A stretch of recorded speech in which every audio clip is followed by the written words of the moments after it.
worst advice. And you're like, whoa, I'm not taking baby that. steps. Yeah, baby steps. Yeah, I hate it. Elaborate. Yo, when somebody tells you to take baby steps, That's why. it's just like you're just Why not telling giant steps. exactly. it's telling me he's kind of trying to marginalize me, hold me back a little bit, not to really push myself. Why do I need to take baby steps to get to the top?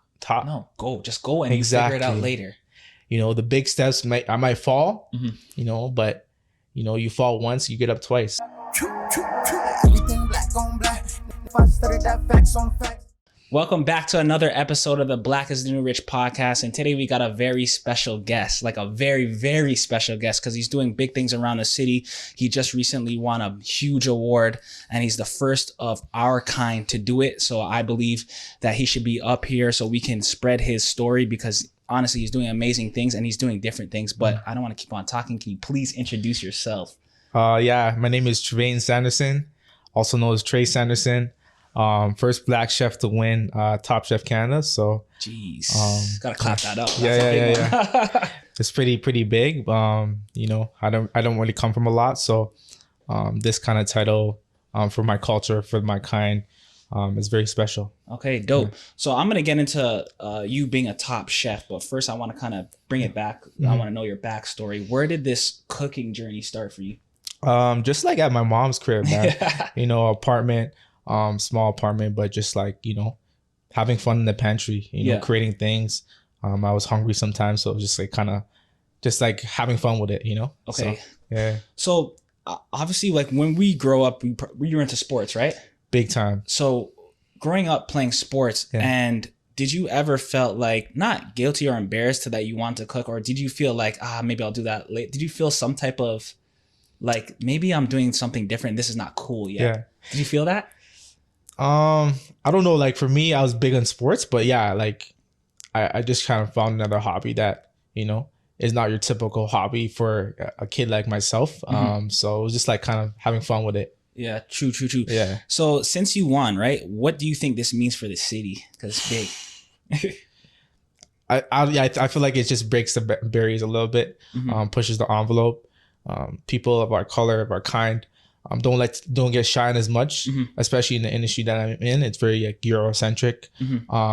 But yeah, I just kind of, being the guy and really pushing the envelope and inspiring the youth, because it's very important, like myself, I don't really come from a lot, born and raised in Scarborough. So people who know Scarborough, it's not like a nice community, or, it has a potential to be great, but it's just, for me, like a melting pot. Yeah, like, I think it was for me to be inspired and really push and be something in life, because my mom didn't come from Jamaica to Canada for us to be regular, you know what I'm saying? So exactly. Yeah. So like, what age were you when you said, you know what, this is going to be a thing for me? I think when I was like 12 or 13. Oh, that's early. Yeah. Because I was like really having fun with it. I was getting really good at it. I was probably nowhere where I was at before to like now. And like, I pushed myself to really challenge myself every day and become better every day at something. And it was cooking. Okay, dope. Yeah. So take me through like the selection process of even getting a chance to be on that type of competition. How does that work? This is a long application. Yeah. You have to apply? Yeah. Nobody told me to apply. I just seen, hey, they're casting. I'm like, okay. Here's my time to shine. Yeah. Here's my time to showcase what I could do at a high level against some of the best chefs Canada has to offer. So did you have to like go into an interview, cook something, and then you have to do all that? So like I had an interview plus like I did like a 10-minute cooking like segment. Yeah. And just kind of show my personality, and I guess they loved me and they chose you. Yeah. How long is the process before they said, okay, you are on the competition? I think it was almost like a month. Okay. Yeah. So it's a lot of waiting. Yeah. So I had a feeling that I might have been selected, but that was just me kind of being confident. Yeah. But yeah, as soon as I got the call, I was like, okay, game time. Yeah. So let's go. Did you have to you have to go away for like a period of time, or? Yeah. A whole month. A whole month. You have to sign NDAs. NDA. Everybody's like, yo, where's Trey at? And I'm like, yeah. You can't really and I'm in the Matrix right now. You know what I'm saying? Like I'm chilling. So it was cool because it was like time away from home. Yeah. But it was like where was it? Can you say or? Yeah, it was in the GTA. Oh, it was in the GTA. I can't really say exactly where, but yeah. It was just like a little studio, and we had little places like we'd go to do different challenges and all that, but it was just like a little thing for a month. Did you get to chop it up and get to know the other chefs that were on the competition? We're extremely close. Like we didn't really get a chance to communicate too much with our outside life. Yeah. So we had to get to know each other internally and see keep that kind of relationship there. But at the end of the day, it's still a competition. So So how did your family feel when they found out you won? Crazy. That's huge. Crazy. My mom still tells me about it to this day. She tells everybody. Yeah. Auntie, uncle, all that. So she's very happy for me. She works extremely hard, and she's one of the main reasons I wanted to kind of do this, because she really inspired me to be the chef that I am today. Okay, dope. Yeah. So here's what I'm very interested in. Like, I like to study people's like craft and their mindset going into the craft, right? And because I used to play ball before, I understand what it feels like to win a championship, right? And I will honestly say the first time, it's like, okay, like you're going into the unknown space, right? And then you work so hard and you get there, you win it. But to win it again is a whole different mindset. So now that you've won, what's your mindset to like keep winning or capping success so you don't have like a success hangover? I think it's important to stay hungry. Never forget where I came from. Big fan of like Kobe's like drive. Like he was like basketball, everything. Yeah. You know, his job was never finished. He always wanted to win. So I think the main thing for me is to stay hungry, stay humble, stay grounded, but still keep pushing the envelope and really kind of changing the scene a little bit. Do you still have the same routines as before you won, or do you like, how does that work? Is your routine the same? What's going on? Yeah, it's the same. Like for me, a lot of the times I'm at home, like cooking up something, you know, trying different flavors, you know, really like pushing techniques and just being different and trying to be, trying to make my craft better, you know, because it's so easy to lose that passion. But for me, this is kind of my calling. Okay, dope. And I'm interested in like the creative process, because you know, you just said that you tried different things, right? So what does that look like? Are you trying, because I seen in your story the other day you put a Henny type of sauce or something like that. So I was like, what was like, how are you creating different things? Are you taking from different cultures and fusion, like making a fusion out of things? Like how does that work? Just taking different cultures, but staying true to my culture. You know, I'm just taking ingredients and things that I love and combining it into one. Are you studying ingredients? Are you going to the shop like, let me just try this? Yeah, definitely. Sometimes I'm in like the Jamaican store or whatever, like, and I'm just like asking, like, okay, I haven't seen this ingredient before. Like, tell me about it. And these guys know because they're merchants. They bring the ingredients into the store. So, so just understand the culture a bit more, because there's so many different ingredients, spices and all that. So are you into like the history of spices right now, or doesn't matter too much right now when you're like chefing it up? I think more just chefing it up. So I like what I like, and there's certain things I don't like. So I just kind of smelling, tasting, and seeing what goes well with what. And for the people that don't know, what is your main type of dishes? Like what kind of style are you mainly geared towards? My biggest goal right now is to modernize Caribbean cuisine.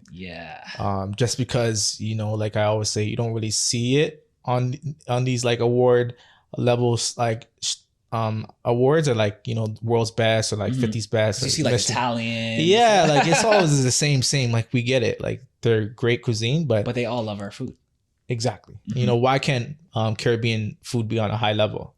Why can't it be known as some of the best food in the world? I believe it. I'm not being biased, but I believe that it can be because we have some of the best flavors, the best dishes, best culture. The whole world runs on our culture. Know what I'm saying? Like you're saying our music goes with our food. Exactly. You know what I mean? It's a whole vibe. So I think it's important for me to kind of push that envelope and spread the love and really inform people that, you know, Caribbean food is world class.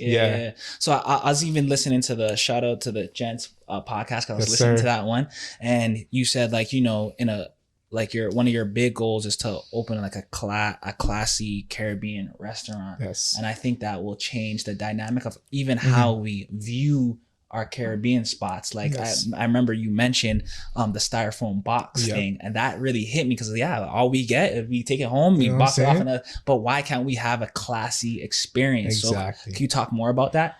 I think the biggest thing is like, you know, I grew up on this stuff. I love, you know, ackee and saltfish. I love my, you know, Kerrygold, my oxtail, jerk, all that stuff. It's so delicious. Yeah.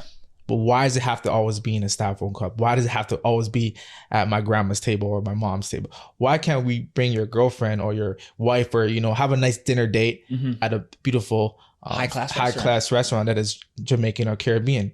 Why can't that be? You know, why do I have to take out or go on like, you know, a ordering app? And I think it's just important to kind of be different and show the world that this food is world class and it's amazing. It's special. Yeah, because it's been here and it's been here to stay. But we just, I guess it's up to us to make that happen, because no one's gonna, I don't think, well, correct me if I'm wrong, like the Italian high class spots, it's not like another culture said, hey, you guys should be high class. No, they did that themselves. Exactly. And they took that responsibility and accountability to do that themselves. Yeah. So I think that's what we need to do. For sure. And not wait. No. Change the way people view this cuisine. Okay. Yeah. Dope.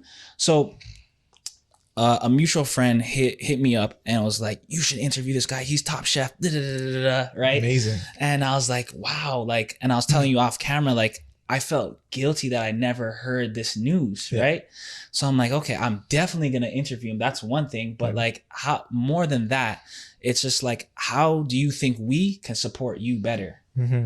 I think the biggest thing is come together as a group. Okay. You know, what does it look like though? Like in a tangible sense? Like, is it like the shares, the likes? Is it like knowing what you're doing and coming out and supporting? What does that look like? I think a little bit of everything. You know, support each other in every way. Like if there's a guy, you know, running a juice spot, promote him, you know, buy his products, do all that stuff, you know what I mean? But also come together in a collective way where we could, you know, bounce off each other and create unique, you know, opportunities for all of us. You know what I mean? Okay, cool. Yeah. So for the young cooks coming up, right?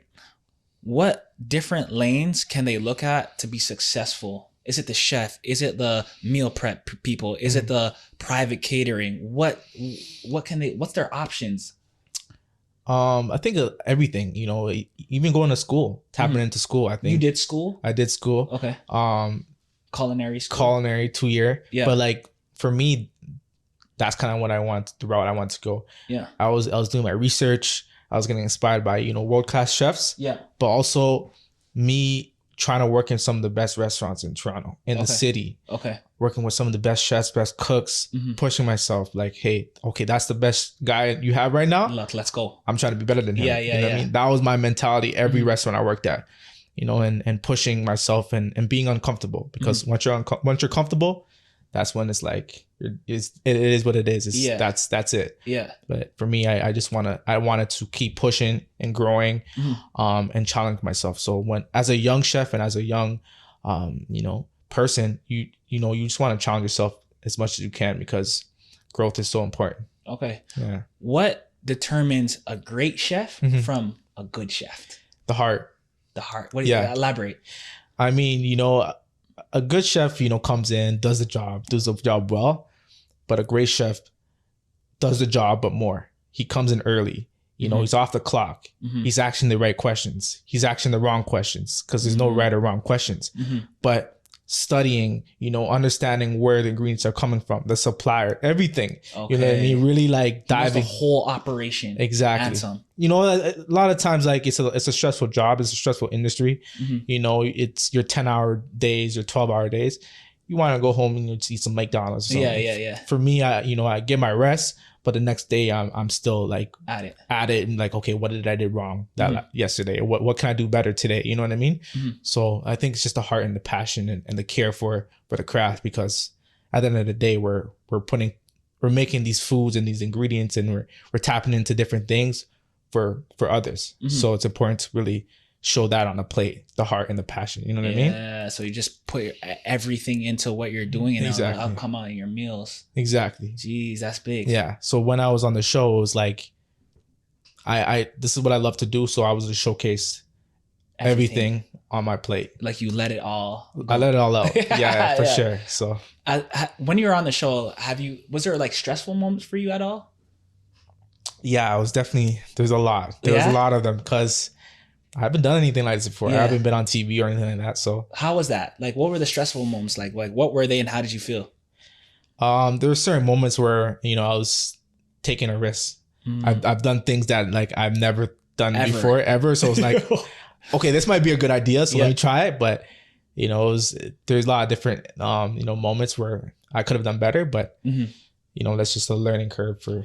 What's one of the moments that, even not just necessarily the show or just kind of like in life with cooking that, you know what, it didn't work out, but you still bounce back? I think coming into the industry, hot. For me, I just feel like I had a lot to prove from the jump. You know what I mean? Just because of my upbringing, not having a lot in life, you know, seeing my mom struggle. So for me, I just wanted to come in and prove that I could do it. Yeah. And, you know, a man of color could do it too, you know? So I think for me, just like really just like pushing myself. Yeah. I don't know if that answers the question. So basically I was just wondering a time that you felt like you lost. Okay. Yeah. Yeah. How'd you bounce back? Yeah. So just having like that, like I guess aggression. Yeah. But it wasn't aggression. I didn't consider it aggression. It was more passion. And that got certain type of people can know that. Exactly. So, you know, when you see a man of color with passion, it could kind of come off like aggression or like, you know, a little bit of an attitude. Yeah. But for me, I was just like cared so much. So it came off kind of aggressive. And especially I can only imagine because in the industry you're in, you don't see a lot of black men, right? No. So obviously they're like, whoa, this kid's hot. He's a mess, but that's just, they don't understand the culture. Exactly. And the upbringing, you know, it's, you know, growing up in a, you know, Caribbean household, you know, my mom was hard on us. She wasn't easy. So you brought that to work. I kind of brought that to work. So it obviously didn't really respond well, but for me, that's the whole learning curve and bouncing back and becoming better and how I communicate and showing people that I'm not aggressive. I don't have attitude. I just really care. You know what I mean? So I just want to do well. So being where you are now, right? How do you maintain that passion?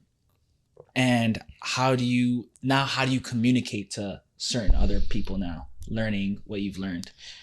Just questioning them. Yeah. Like, okay, is that what you're doing correct? Just stand back and look at it real quick. Like, does that look good? Yeah. As soon as you could understand that and realize that, okay, maybe it's not the best that I could do. Yeah. That's when they juices flow. And that's when they could kind of really respect the craft more, because like you could look at the work and be like, wow, yeah, maybe he's right. Yeah. That's exactly what I've done. You know, I think for me, I pushed myself to a point where it's like every time I do something, I'm like, I could do this better. You know, so it's that mentality. You know what I mean? Okay. Do you have any mentors right now? Honestly, like kind of not self-taught. I obviously I looked up to certain chef, but there's no chef that kind of I went on his wing and kind of. What about like online, like YouTube? Because I feel like I have online mentors all the time. Yeah. They don't know me, but I know them. Definitely.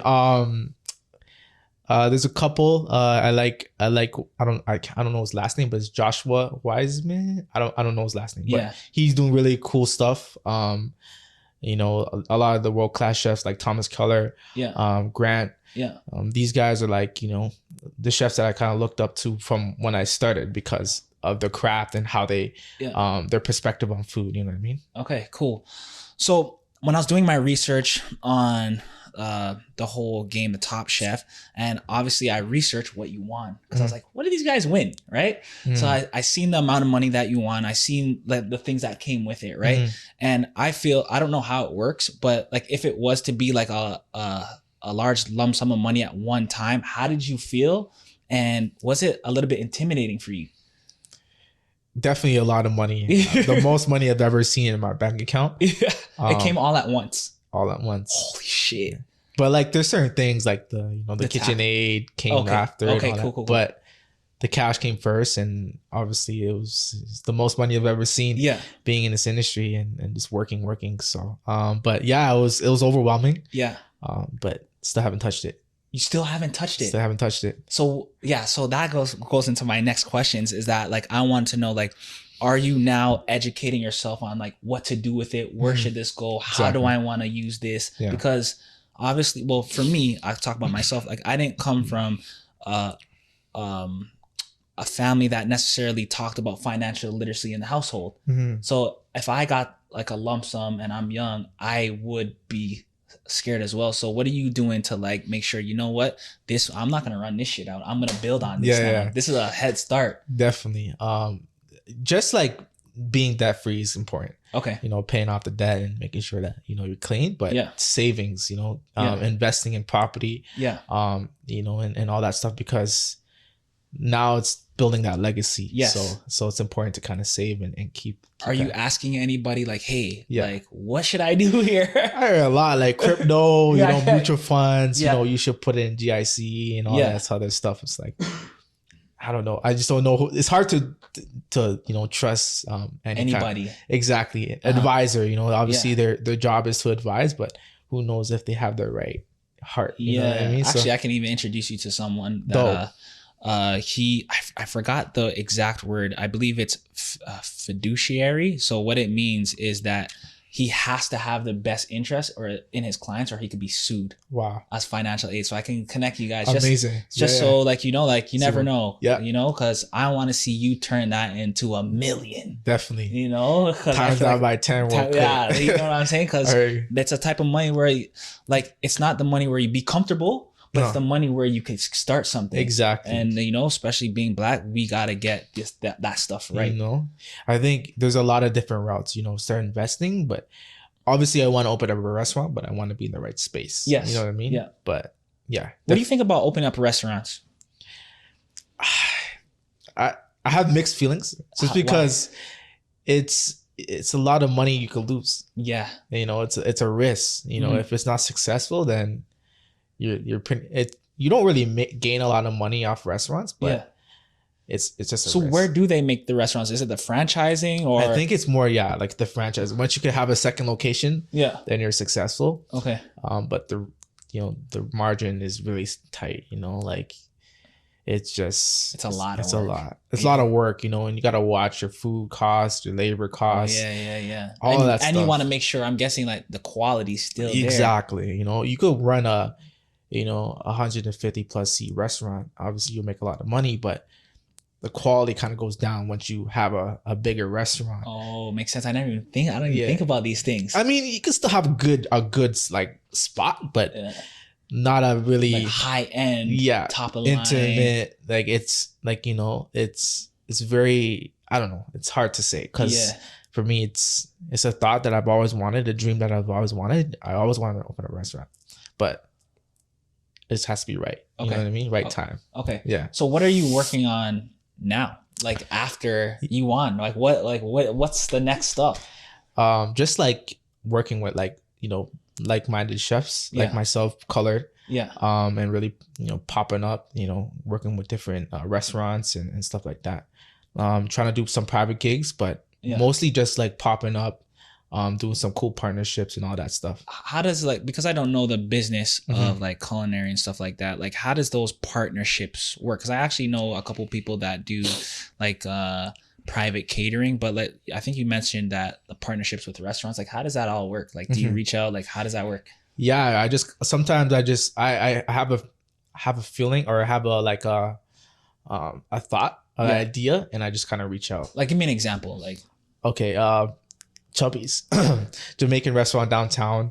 I kind of just reached out to the CEO. Yeah. And then she was like kind of on board because it was a cool idea, and I'm all for the culture. So Jamaican restaurant, a little tasting menu, and that kind of. So do you add like things to the menu for a certain period of time? Is that what it is? Or no, we full takeover, like full 2 nights. And like just kind of. So you guys are in the back cooking everything, or like how does that work? It's just like ticket based. We throw tickets, we promote it. It's the event. Okay. Yeah. So. Geez, so you've done one of those already, or? Yeah, I did one in December. Yeah. With like 5 other chefs. Yeah. But yeah, it was a cool turnout because it was like all color. Yeah. Nothing you don't normally see that in this industry. Yeah. What was the feedback on that? I'm curious. Really good. Yeah. I heard it was really, really good, and we should do more of those. Okay. Just because it's a very Eurocentric industry. So, you go to culinary school, you don't learn about Jamaican cuisine, Ethiopian cuisine. You learn about French techniques. And that's it, eh? Pretty much, yeah. But there's certain classes that you could take, I think. The electives? Yeah, like global cuisine. It's like, why isn't this in the curriculum, dog? You know what I mean? So it's a little bit of just pushing the barriers here and really informing the people that. But that's where you come in, and now I feel like I don't want to place responsibility on you, but I feel like that's where you can come in. There's a problem, and where you can kind of lead people like, yo, we're here. I'm going to teach and go for it. What do you think about teaching and stuff like that? I've thought about it. Yeah. It's definitely a goal of mine, because once you see like a man of color teaching, like it's pretty big, and it's inspiring now. Like, okay, this is possible, so. It's just a thought I had. I don't know if I want to do teaching in a school, but I think it'll be a cool kind of idea. Are there a lot of chefs that are they messaging you now? Like what's going on with them? Are they hitting you up like, yo, how do you do this? How do you do that? Like, what's going on there? You'd be surprised. Like, it's ego, man. I don't know if it's ego, but like, and you're there to help. There's not a lot of people of color in my industry. Yeah. Like, straight up. There's not a lot of execs that are colored. So for me, it's kind of my responsibility to change that a little bit. Okay. And really, I don't know if it's just because I don't know what it is, but I don't really get that too much. Do you think you want to make more of like a social media presence, like speaking? Like, what do you want to do to get your voice heard? Because when I heard the first interview, I was like, "Whoa, this guy has a lot to say." Like, there's a lot of value here. Mm-hmm. So, do you want to like do the YouTube route, or just be a more social media presence, or? Yeah, a little bit of everything. I think social media, media, all that stuff.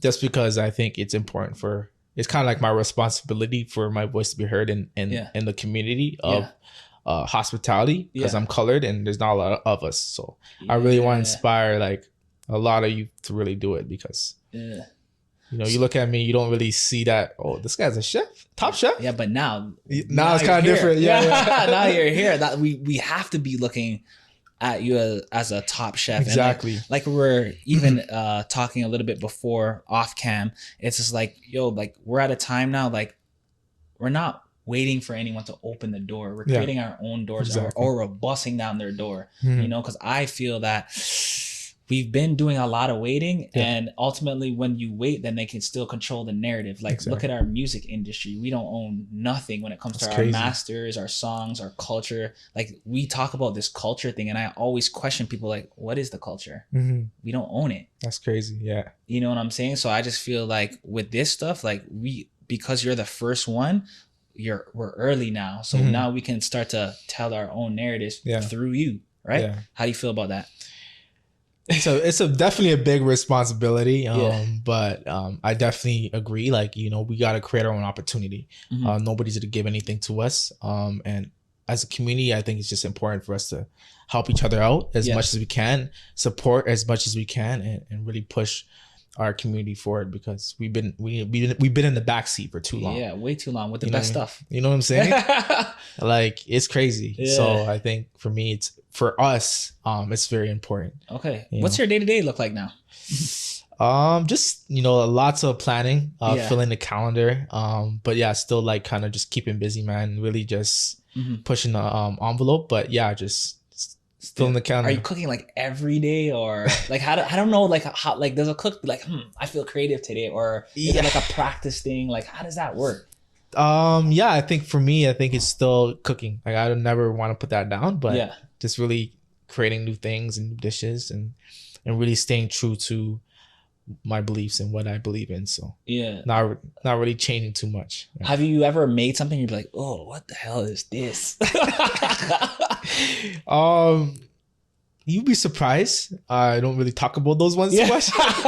But there's a lot of things where you're like, this can't work. Definitely. Like what? Like sauces, or I don't know. Like there's this really bitter berry.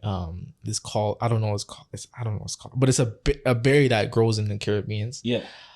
It's super bitter. Like I try to like pickle it and like do something different with it, but it just didn't work for me. It's too bitter. Yeah. Dries my whole mouth out. It's like Do you have people like your circle, right? Do you have people that tell you the honest truth when it comes to your cooking? I would assume. But I think everybody in my corner and my circle definitely supports me in every way. And they're all for like what I create. And how let's get into that, because I feel like having a supporting cast is super important, and I feel like it can make or break someone. Yeah. And just either to like keep them grounded and making sure like you don't have all yes people around you, because that's good. We still need to learn, or definitely. We need people around us that like, you know, that can cover our blind spots. Like how is your supporting cast? Very supportive, honest. I always ask for feedback and be like, okay, what can I have done differently? Yeah. Maybe this and that, but very, very honest people, for sure. Are you like that? See, sometimes even ask Damien, like I'm stubborn sometimes. So I just go like, we go back and forth because but it's passion for me. Yeah. You know? So like, are you like that as well? Or sometimes I overthink things a lot, you know, and like I always think about it like, okay, is this actually really good, or are they telling the truth? But it's really, for me, I always like to trust people and my circle and really believe that they're there for me to be successful. You know what I mean? Okay. That answers the question. Yeah. Okay. So for me, like, I feel like if I were to do this or think about this all the time, I might burn myself up. Mm-hmm. So I have to make sure I'm in the gym. I have to make sure I'm hooping every once in a while. What are your creative outlets outside of cooking to stay creative? Different things, man. Like, for me, hooping is a big one for me.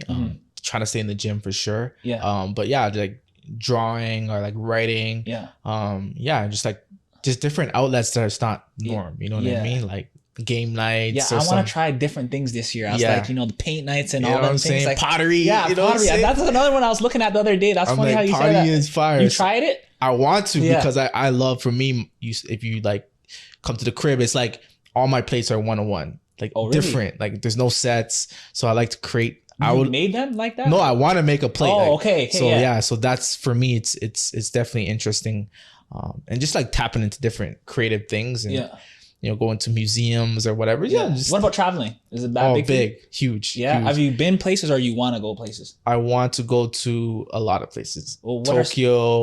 Okay. Brazil. Peru. Yeah. I think the whole like Central or South America would be dope. Yeah. Is that for the food too? Definitely. Yeah. Food, culture, everything. Yeah. I still have a lot of places to go in the Caribbean. It's like Barbados. Yeah. All those spots. Trinidad. Mm-hmm. It's not just Jamaica on the Caribbean. Yeah, true. And that's how your dishes will probably like expand. Yeah, definitely. I think the islands have some of the best ingredients too. Like you have mangoes that grow so ripe and nice, and it's just so much different things. Even our avocados, are huge. Breadfruit. The plantain, like everything's really good down there. So, okay, dope. So these are like two questions that I wanna what we ask everybody on the show. And the first one is, I want to know, what is the best advice that you received and what is the worst advice that you received? And you don't have to say no names. I don't even know, man. Like, that's a crazy question. Like, I don't like, sometimes I get advice and it just goes through one ear and through the other. Yeah. I think the best advice would just be like, just work hard and just like stay humble, obviously. But for me, I think it's just like, just believe in yourself. You know what I mean? Mm-hmm. Like it's as easy and like cliche as it sounds. It's like, just like believe in yourself and understand that, you're your kind of own destiny, What does it take for you personally that you believe in yourself? I think the biggest thing is like understanding that nothing comes easy in life. And nothing's given. So I gotta just like really kind of believe that I could do it and really just push forward, because I never had a big, like being in this industry, like my mom was like, I don't know what cooking for you still. Like, really? And she could cook. She could cook, but like it's not like the most ideal, I think, industry for most, but just because it's like a lot of time and all that stuff, but just like believing that I could do it and one day that this will be what it's going to be. Exactly. So just believing in myself is the biggest thing. So let me ask you a question. How do you handle like your bad days? Like just in general. In general, yeah. I'm curious because I like to get in people's mindset. Like, yo, like how do you bounce back? Because I feel like, in my opinion, that success is one thing. When you win is one thing. That's cool. Like everything, all those things should be celebrated. But I do feel like the character of a person is how they bounce back when things don't go well. I think when I have bad days, I just like this. I either be quiet and just really think about like, okay, what can I do? How can tomorrow be better for me? You know what I mean? Or, you know, sometimes I like to listen to music, or I don't know. Like for me, like I don't know. I just like kind of stay quiet. Like you know what I mean? Just kind of think about things and you let know? it like exactly. Like I don't know. Like for me, I try not to have bad days, but when they happen, it's like I overthink it and I get in my head and just like you know, obviously. Don't stay there too long though. No, definitely not. But that's the music comes in. Okay. I like to bring some music in and like really, you know, get inspired. You know, open a book or something, start reading. Do you read a lot or? I honestly try to read a lot. Yeah, I have a really big library, but like I don't. Any favorite books? I like The Alchemist. Oh, that's one I think I started with that one. I've started it, but I haven't finished it yet. Yeah, that one's good. Yeah. You know, really inspo book, you know, and it's great. Yeah. And can you think of a time of the worst advice that you got? The worst advice. And you're like, whoa, I'm not taking baby steps. Yeah, baby steps. Yeah. I hate it. Elaborate. Yo. When somebody tells you to take baby steps, that's why. It's just like you're just telling giant steps. Exactly. it's telling me he's kind of trying to marginalize me, hold me back a little bit. Not to really, you know, push myself. Why do I need to take baby steps to get to the top? No, just go and you figure it out later. You know, the big steps I might fall, you know, but you know, you fall once, you get up twice. You know what I'm saying? Like for me, baby steps is a no-go. Yeah. Take the big steps, you know, just bet on yourself. Yeah. You know, Fred Van Fleet. Yeah. And you bet on yourself. 100%. Like you weren't official sous chef, right? Okay, let me break it down for you. Because it's crazy. Yeah, like for me, I have never been a chef of a kitchen. I've never been the sous chef. I've never been, you know, the exec. I've never been any of that. But once you know, for me, I know that I was good. Yeah. Like, nobody could tell me that I wasn't good. Yeah. You know, dish for dish, I could go with anyone. Yeah. I'm not just trying to be cocky, but that's just how I am. You know what I mean? That I'm very competitive. But for me, like once I seen that, you know, they're casting, I'm betting on myself. I'm all in. Nobody telling me that I can't do it. Yeah. I'm doing it because I have a lot to prove and I know that I could do it. Are there any other either worldly competitions or Canadian competitions that's out there that you would be interested in getting involved in? There's like some world competitions and stuff like that, but I don't know if I'm gonna compete. Yeah, no. Again, I think I'm one and done. Yeah. You know what I'm saying? I'm going undefeated. Why though? And I'm joking. I don't know. Maybe I might compete again, but I think right now I'm just trying to enjoy the moment, but just build. You know what I mean?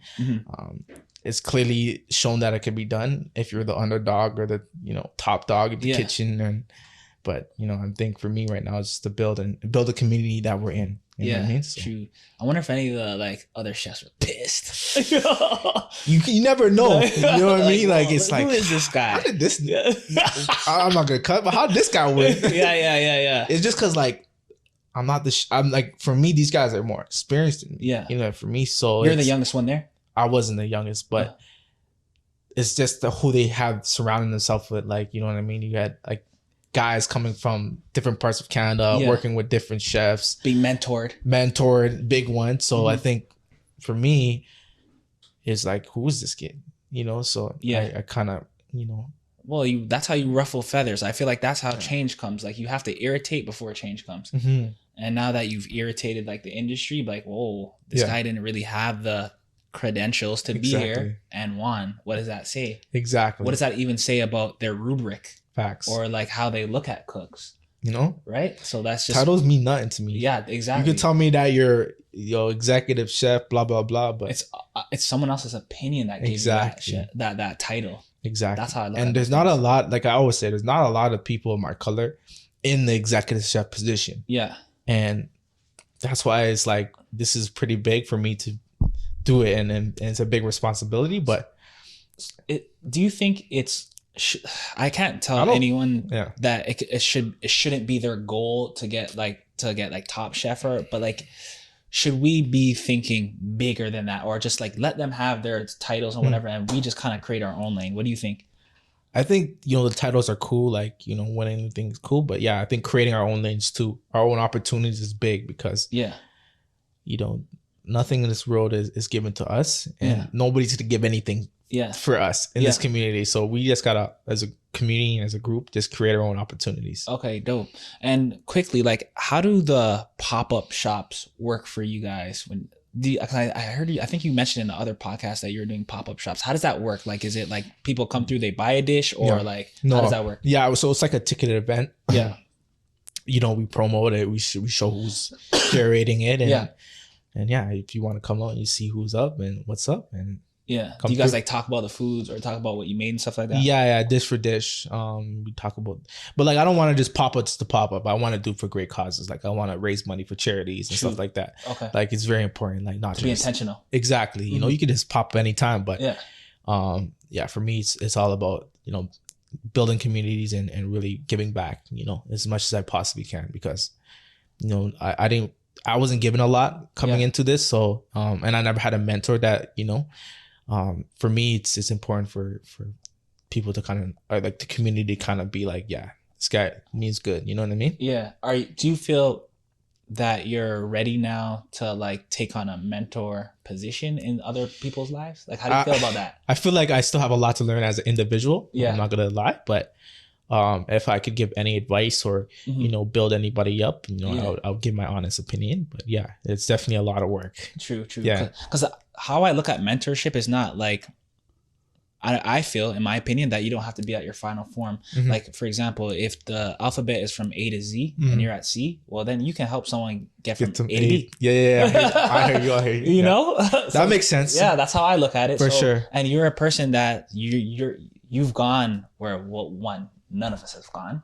True. So there's a lot to learn from that. Yeah. In the process of how you did that, right? It's amazing. Yeah, for sure.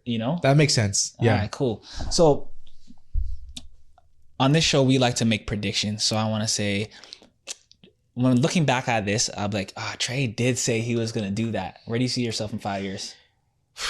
That's a hard question. But for me, I think for me, my 5-year plan is to open up a restaurant. Yeah. But be, somebody in this industry that made an impact. Okay. With color. You know what I mean? Because like I always say, there's not a lot of us out there in this industry, but to be impactful, inspire a lot, and really change the way people view Caribbean cuisine. Okay. What does impact look like for you? More color. At the top. You know what I'm saying?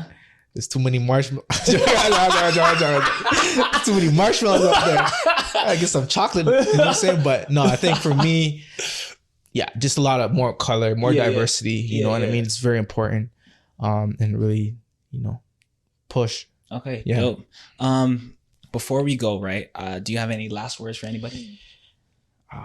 Not really, but I'm really kind of. But stay tuned. Get to it. Stay tuned. And also too, like, I want to thank you for coming up here for one, and any way that we can support your movement, just let us know, because obviously we're a media outlet. So, and just let us know how we can help, because like I said, when I heard about your story, I almost felt guilty. It's like a responsibility, because what the hell, you're the first black top chef. That's crazy. In Canada. Yeah. Why isn't this on like the Six Was, or if it was, I'm not sure. Why isn't it on all these outlets going crazy? Yeah. Right? And that's true. We all eat food, right? We all like good food. Everyone's a foodie. So you're out here being a top one. Yeah. Right? So I just feel like for us to come, it'll be better if we can come together and support your movement, and let us know what you got going on so we can spread the good news. Amazing. And also to let everybody know like where they can contact you. Follow your boy on Instagram, Tre.Sanderson. And just follow the process. Let's get it. All right. Thank you, bro. Amazing. Appreciate it. Everything black on black. If I studied that facts on facts.